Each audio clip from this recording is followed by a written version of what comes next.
Welcome to Kirk Auto TV. Remember to like, subscribe and share. So today we're working on this Toyota AD wagon and the compressor jam. Also the condenser need to flush out and change the receiver dryer. So we just removing the compressor right now. And this is the old one. Actually, jam, the customer turn on the air conditioning system, the engine will keep shutting off. So that means inside of the compressor is damaged, and whenever current reach a coil and lock the clutch face on the pulley,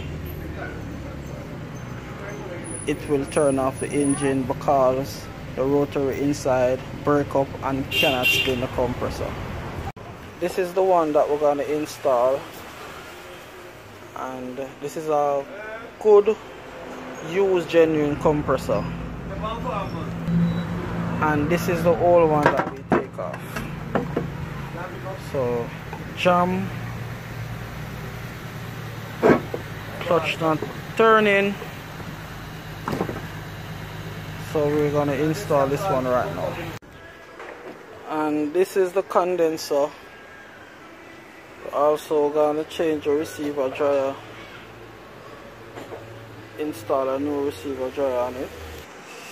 This is the new receiver dryer that we're gonna install, and this is the old one. We finished install the compressor. We are fitting up back.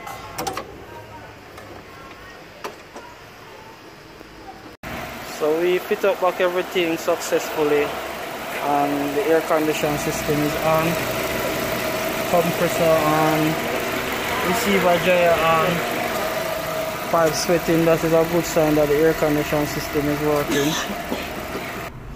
Just check it inside of the vehicle. AC system is blowing cold.